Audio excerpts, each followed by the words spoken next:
Shalom, salam sejahtera untuk kita semua. Kembali saat ini kita akan mendengarkan bacaan Alkitab dalam kitab Pengkhotbah pasal 7. Mari kita berdoa. Bapa kami yang di surga, kebutuhan terbesar kami saat ini adalah kecurahan kuasa Roh Kudus-Mu, agar firman yang akan kami dengarkan dapat kami hidupkan dalam kehidupan kami hari ini. Terpujilah nama-Mu, dalam nama Yesus kami berdoa. Amin. Pengkhotbah pasal 7, hikmat yang benar. Nama yang harum lebih baik daripada minyak yang mahal, dan hari kematian lebih baik daripada hari kelahiran.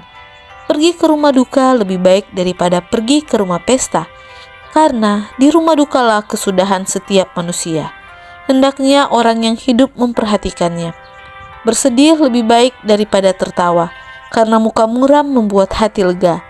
Orang berhikmat senang berada di rumah duka, tetapi orang bodoh senang berada di rumah tempat bersukaria.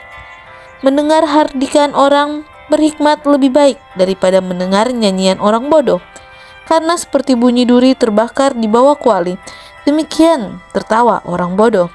Ini pun sia-sia. Sungguh, pemerasan membodohkan orang berhikmat, dan uang suap menyesakkan hati.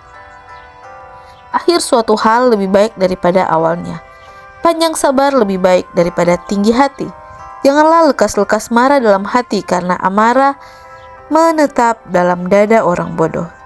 Janganlah mengatakan mengapa zaman dulu lebih baik daripada zaman sekarang, karena bukannya berdasarkan hikmat engkau menanyakan hal itu. Hikmat adalah sama baiknya dengan warisan dan merupakan suatu keuntungan bagi orang yang melihat matahari. Karena perlindungan hikmat adalah seperti perlindungan uang, dan beruntunglah yang mengetahui bahwa hikmat memelihara hidup pemilik-pemiliknya. Perhatikanlah pekerjaan Allah. Siapakah dapat meluruskan apa yang telah dibengkokkannya?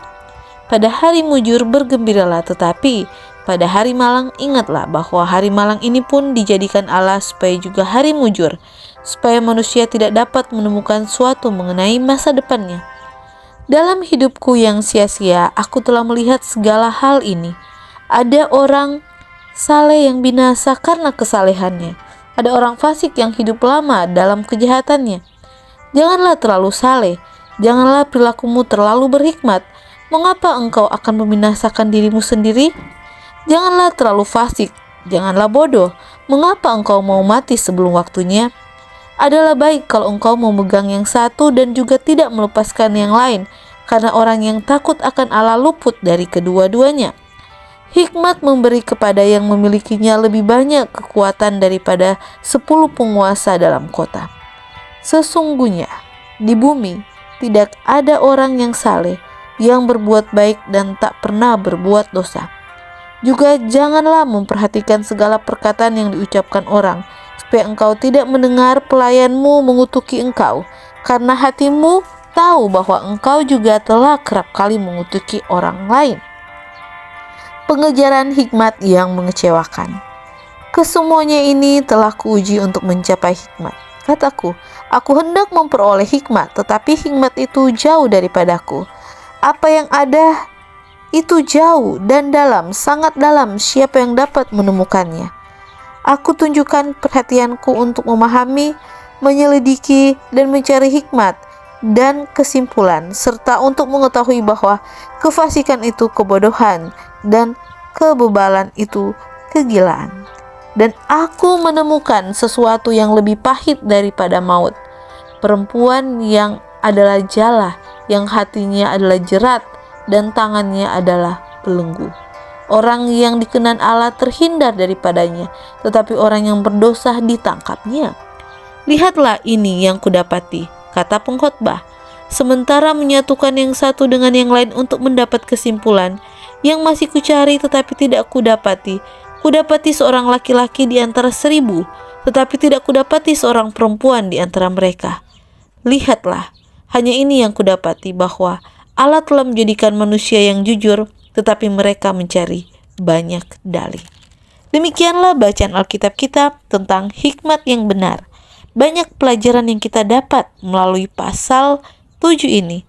Kita diingatkan untuk panjang sabar, jangan lekas marah, dan mari kita bisa menahan amarah, kita bisa mengendalikan diri.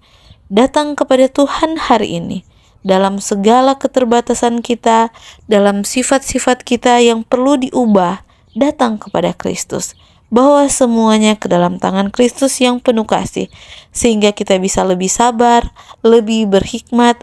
Kita mau memilih pilihan yang baik dan benar.